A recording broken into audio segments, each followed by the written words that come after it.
Some of you in my audience might remember 𝗕𝗰𝗵𝗶𝗃𝗏, but today I want to go more in depth than I left off in my last video and dissect some of Kero's points regarding his response when the allegations had arisen, as I've been interested and studied the Kero case for some time now. And I would like to do some overall proper thoughts. Don't worry, this will probably be my second and last video regarding Kero unless more info surfaces. With that being out of the way, let's dive into this rabbit hole.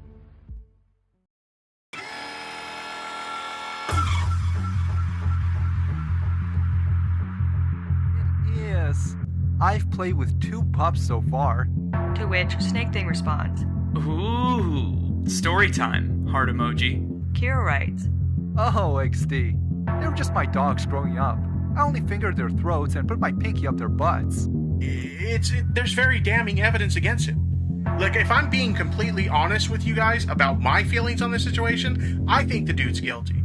I think he's guilty of everything that's being alleged against him. We wanted to call this dude out, not only for the disgusting things he's been accused of, but also for the fact that he's trying to silence his critics. He's trying to silence his critics who call him out for this degenerate behavior.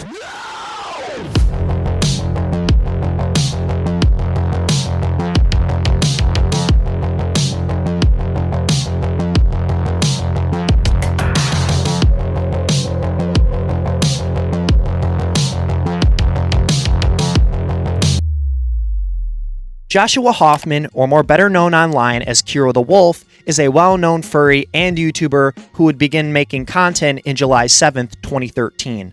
Most of his content revolves around the furry fandom and events around it. Kero would gain massive notoriety when he got interviewed by well-known YouTuber and 2000s band kid Shane Dawson, to which Kero would gain a large audience of 100,000 subscribers. Things seem to look up for Kero. But as we all know, all good things must come to an end. I volunteered to come over here. I came over here to get ready and get me some more dope.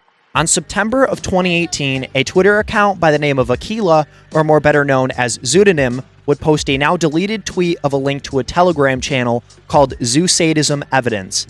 In this Telegram, there would be revealed messages and chat logs of other zoophiles and zoosadists. But for the sake of this video, we will only be focusing our attention on Kero, as he is our main target here. Now, let's take a quick look at the Telegram messages. In these group chats, you can see Kero's friend 𝗧𝗵𝗏𝗏 point out that he was in a video on Shane Dawson's channel. Kero would also admit to being interviewed by Shane, and the date was also 8 months after he had been interviewed. Kero would also post pictures of his now deceased dog Koda's throat, because at the time he had a vor fetish. Oh, that's great. Kero would also pitch the idea of meeting with his friend 𝗧𝗵𝗏𝗏𝗏 to perform a sex act on Koda.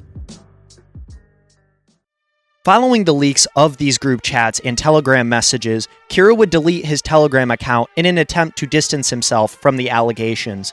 Kero publicly responded to his Twitter account of now 13,000 followers in 2018 by making up false evidence and claimed his Telegram was hijacked by a hacker from Iran. Kero would also claim the hacker got access to his Telegram account and was sending the messages in the group chats under his account. Kero would also make a tweet with accompanying screenshots, attempting to reinforce his point that his account had been accessed from Iran. And at a glance, this evidence would look very damning, but there's one big glaring issue here. In the second screenshot in the top right corner, you can very clearly see that Kero had been using an active VPN when he had taken this screenshot, which means he could have spoofed his location to make it look like his account had been accessed from Iran. You literally can't make this up. On March 12th of 2021, Kero would release, in my opinion, one of the worst responses to these types of allegations. To summarize this absolute mess of a 15-minute video, Kero would basically claim that because a police investigation that had been ongoing regarding his activity in these group chats didn't find him guilty, it means that he must not be guilty and is innocent. And he was harping on the claim that the group chats could be faked. Now, let's debunk the most common argument of Kero's response that makes all of his other arguments fall completely apart, that being that the chat logs were faked and he was hacked. The Telegram chat logs span back almost 4 years, so this alleged hacker would have had to have had access to his account for 4 years and send messages in these group chats with his account without him noticing, which I must add is actually impossible. Also, the archives of Kero date back years ago, and in order for someone to have faked the evidence, they would to have had to have done this for months if they were faked. And if by some insane stretch of the imagination, if these allegations were completely false, this would have to be the most calculated attempt of ruining someone's career and credibility I've ever seen, which is why I would highly doubt people would sit here and spend so much time faking all of this evidence. Kero would also respond to content creators making videos regarding the allegations by abusing the copyright system and knowingly filing false DMCA takedowns on both 𝗪𝗪𝗏𝗏 and 𝗧𝗵𝗵𝗏𝗏, two people who had made videos on the allegations. Kero should know these DMCA takedowns are false, as when filing a takedown, you have to check the following boxes. 1. You have good faith belief that the use of the material in the manner complained is not authorized by the copyright owner, its agent, or the law. 2. The information in this notification is accurate, and under penalty of perjury, I am the owner or an agent authorized to act on behalf of the owner of an exclusive right that is allegedly infringed. 3. I understand that the abuse of this tool, such as submitting removal requests for content I do not own, may result in the termination of my YouTube account. As we just discussed, this could resort to Kero getting his YouTube channel completely terminated, or Kero having to pay a large sum of money in damages if a lawsuit was filed, which is doubtful as these content creators are not big enough nor have the income to do so.